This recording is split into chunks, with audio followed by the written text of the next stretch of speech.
পৃথিবীর মানচিত্রে এমন কিছু জায়গা আছে যেগুলো আজও মানুষ পুরোপুরি চিনে উঠতে পারেনি। সেখানে প্রযুক্তির চোখ ঝাপসা হয়ে যায় আর মানব সভ্যতার আওয়াজ বিলীন হয়ে যায় পাতা ঝরার শব্দে। সেই সব জায়গার মধ্যে সবচেয়ে রহস্যময়, সবচেয়ে বিপজ্জনক আর সবচেয়ে জীবন্ত জায়গাটির নাম কঙ্গো রেইন ফরেস্ট। আজকে আমরা এই ভিডিওর মধ্যে জানবো কঙ্গো রেইন ফরেস্টের জানা অজানা ইতিহাস। তাহলে চলুন শুরু করা যাক আজকের এপিসোড। কঙ্গো রেইন ফরেস্ট এটি শুধু একটি বন নয়, এটি একটি বিশাল রহস্য। যে বনের প্রতিটি গাছ এক একটি শিরা, প্রতিটি শব্দ এক একটি নিঃশ্বাস, যার গভীরে সময় থেমে আছে হাজার হাজার বছর ধরে। আপনি যদি এর ভেতরে পা রাখেন তাহলে আপনি কেবল একটি বনে প্রবেশ করেন না, আপনি প্রবেশ করেন এক অজানা জগতে। এই অরণ্যের আয়তন প্রায় 5 লক্ষ বর্গ কিলোমিটার, যা সমগ্র ভারতের 1/3 চেয়ে বড়।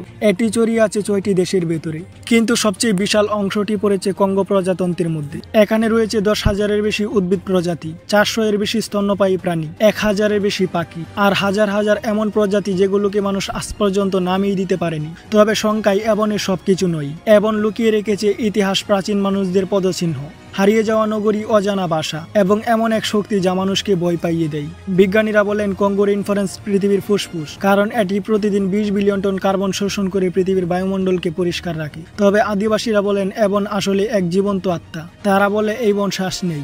আপনি যদি আজ কঙ্গোর গভীরে যান তাহলে আপনি হয়তো শুনবেন না শহরের শব্দ, কিন্তু আপনি শুনবেন পাতার নিচে কিছু নড়ছে, যেন কেউ অপেক্ষা করছে। আপনি হয়তো দেখবেন না কোনো প্রাণীকে, তবে আপনি নিশ্চিতভাবে বুঝবেন আপনার দিকে কেউ তাকিয়ে আছে। 1876 সালে বিখ্যাত ব্রিটিশ অভিযাত্রী হেনরি স্টেলিন যখন প্রথম এই বনে প্রবেশ করেন তখন তিনি লিখেছেন, আমি অনুভব করলাম আমি আর এই পৃথিবীতে নেই। আমার চারপাশ যেন কোনো পরকালের বাস্তবতা। এখানে সবকিছু জীবিত, এমনকি গাছগুলো আমাকে লক্ষ্য করছে। তার পরবর্তী দল থেকে নিখোঁজ হয় 4 জন। পরে পাওয়া যায় কেবল চিরে ফেলা তাঁবু আর একটি চেরা ডায়েরির পৃষ্ঠা, যেখানে লেখা ছিল বনের মধ্যে কিছু আছে যা আমরা বুঝিনি। এই বন নিজেই নিজের নিয়মে চলে, যেখানে সময় দীর শব্দ বাড়ি। এখানে রাত নামে না, বরং দিনের আলো সরে দাঁড়ায়। সূর্যের আলো মাটিতে পৌঁছাতে পারে না গাছের ছায়ার কারণে, তাই দিনের বেলাতেও অন্ধকার নেমে আসে, যেন প্রকৃতি নিজেই চোখ ডেকে নেয়। আর সেই অন্ধকারে বাস করে কঙ্গোর শত শত রহস্য যা আজও কেউ পুরোপুরি উন্মোচন করতে পারেনি। জ্ঞান যা হারিয়ে গেছে গাছের পাতার নিচে, আর বই যা এই বনকে শুধু জীবন্তই করে না, একে করে তুলেছে পৃথিবীর শেষ প্রকৃত রহস্য। এই অরণ্যের গহীনে এমন কিছু জায়গা আছে যেখানে আজও মানুষের পা পড়েনি। সেখানে বাতাসের শব্দ বদলে যায় আর গাছের পাতাও যেন চুয়ে যায় অতীতের স্মৃতি। বনে আছে এমন কিছু অঞ্চল যেগুলোর উপর স্যাটেলাইট ইমেজও ধরা পড়ে না ঠিক মতো। এত গভীর, এত ঘন। বিজ্ঞানীরা একে বলেন ডার্ক গ্রিন ব্লক, এক অদৃশ্য মানচিত্র। এই বনে আছে এমন সব গুহা যেগুলো হাজার হাজার বছরের পুরনো।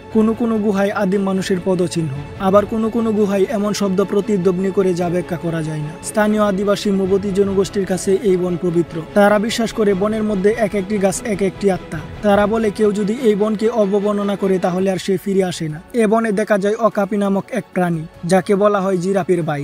আর আছে বন হাতি, যেগুলো সাধারণ আফ্রিকার হাতির চেয়ে ছোট, কিন্তু অনেক বেশি চতুর।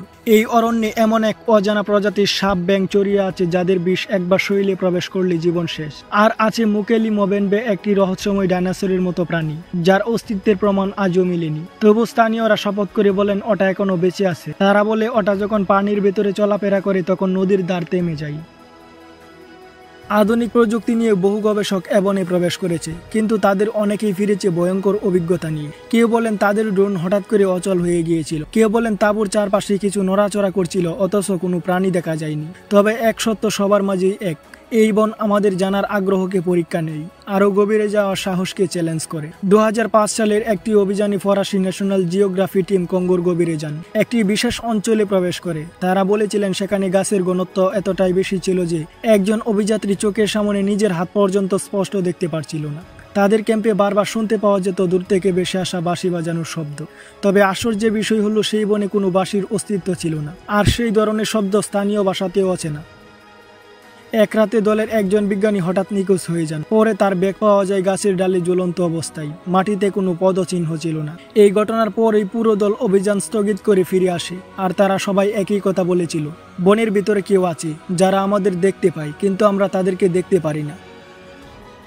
2014 সালে ইউনাইটেড নেশনের একটি রেইন ফরেস্ট স্টাডি টিম কঙ্গোর মাটির গভীরতায় কিছু ধাতব সংকেত শনাক্ত করে। তারা ধারণা করেছিল এটি হয়তো কোনো প্রাচীন সভ্যতার ধ্বংসাবশেষ, কিন্তু যখন তারা খনন শুরু করে তখন পুরো যন্ত্রপাতি বিকল হয়ে যায়। সেই রাতেই টিমের ক্যাম্পে আগুন ধরে যায়, কোনো প্রাকৃতিক কারণ ছাড়াই। দলের প্রধান বিজ্ঞানী বলেন, আমরা মনে হয় এমন কিছুকে জাগিয়ে তুলেছিলাম যেটা ঘুমিয়েছিল। স্থানীয় বান্দর গোষ্ঠীর একটি পুরনো কিংবদন্তি আছে।